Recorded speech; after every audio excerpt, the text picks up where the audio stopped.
দাদু,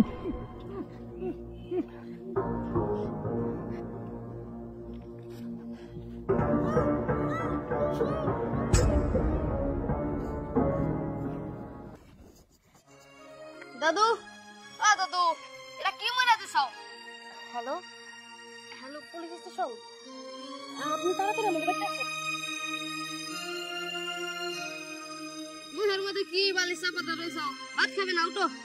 কে দিছে? দাদু, কত টাকা? কি রে, চিল্লাইতেছস কেন? কেন না দাদু, কথা বলতেছ না। দেহে কি হইছে? হায় আল্লাহ, আব্বা তো নিঃশ্বাস নিতেছে না। আর বালিশ, এই জায়গা বালিশ করতে আসলো। একটু আগেও তো আমি আব্বারে ভালো দিয়ে গেলাম, আর বালিশ তো একটাই আছিল।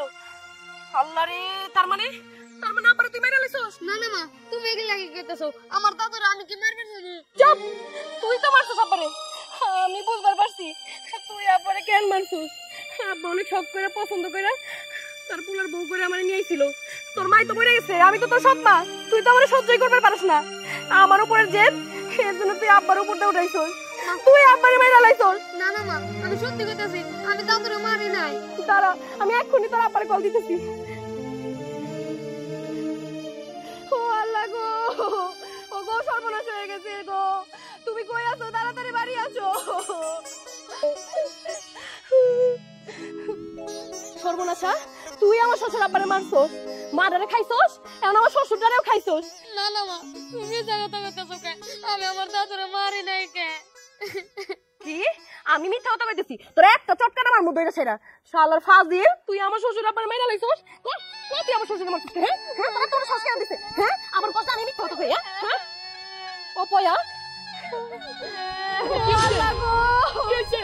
তুমি সর্বনাশ হয়ে গেছে। কি হইছে? আব্বা, আব্বা কি হইছে? আব্বা তো দেই নাই, কোন আমারে ফিকির কর। আব্বার কি হইছে? আমার আব্বা এটা হলো কেমনে? কোন কি হইছে? ফিকির কর। আর কইও না, তোমার এই অপয়া পোলা তোমার আব্বারে শেষ করে ফেলাইছে। এই কি? তুই আব্বারে মেরে ফেলাইছিস? তুই মেরে আব্বা, আমি জানো তো আমি দাদুরে মারি নাই। মিছা কথাই কইবা এখন। তুমি জানো না আব্বা আমারে কত শখ করে পছন্দ কইরা তোমার বউ করে বাড়িতে নিয়ে আইছে, আর তোমার পোলা ওর মাটারে তো খাইছে। আমারে তো দুই চোখে সহ্য করবার পারে না, এর জন্য আমার জেদ আব্বার উপর দিয়ে উঠাইয়া দিয়েছে। না না, তুমি ওরা মারতেছো কে? মায়ের নিজের হাত কেন নষ্ট করবা? আমি পুলিশে কল দিছি, পুলিশ এক্ষুনি এসে পড়বো, তারপরে ওরে ধরাই দিবে পুলিশের কাছে। আমি পুলিশের হাতে তুলে দেবো, পুলিশের উচিত শিক্ষা দেবো। আপনি তো আমাকে কল দিয়েছিলেন তাই না? ও স্যার, আমি আপনারে কল দিছিলাম। এই খুনি, ও একজন খুনি, ওরে ধরে নিয়ে যান স্যার। এই আপনারা চুপ করুন তো, আমি তো কিছুই বুঝতে পারছি না। এতটুকু একটা বাচ্চা ছেলে এই লোকটাকে মারতে যাবে কেন?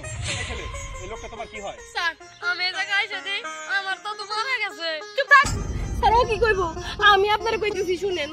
আমি আমার শ্বশুরে খাওয়াই দাওয়াই একটু ঘরে গেছিলাম, পেটের বাটি থুইয়া যেই আমি আসছি, আইসা দেখি নিজের চোখে দেখছি স্যার ও বালিশ চাপা দিয়ে আমার শ্বশুরে মাইরা লাইতেছে। একদম ঠিক কইছে, আমার বাপের দুনিয়া থেকে সরাইয়া পালাইছে স্যার। ও সুযোগ পাইলে আমারও দুনিয়া থেকে সরাইয়া পালাইবো। নিয়ে যান স্যার, নিয়ে যান স্যার, নিয়ে যান। সাহেবের ওরা দেখেন, দেখুন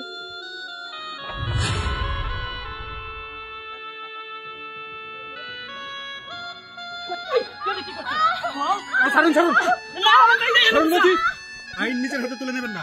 আচ্ছা আপনি বলেন তো, আপনি এই কাজটা কেন করেছেন? উনি খালি ওনার ওই আগের পোলারেই ভালোবাসে, ওই আগের পোলারে নিয়ে চিন্তা ভাবনা করে, আমার কথা তো একটা বড় চিন্তা করে না।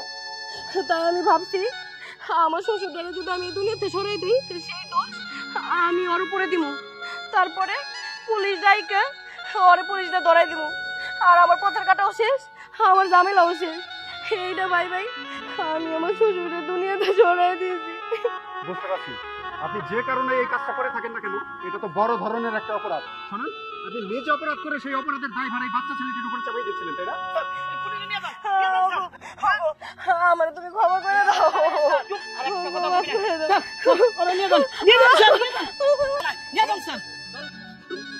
আমি তো তোর উপরে আমি কত অত্যাচার করছি বাবা বাবা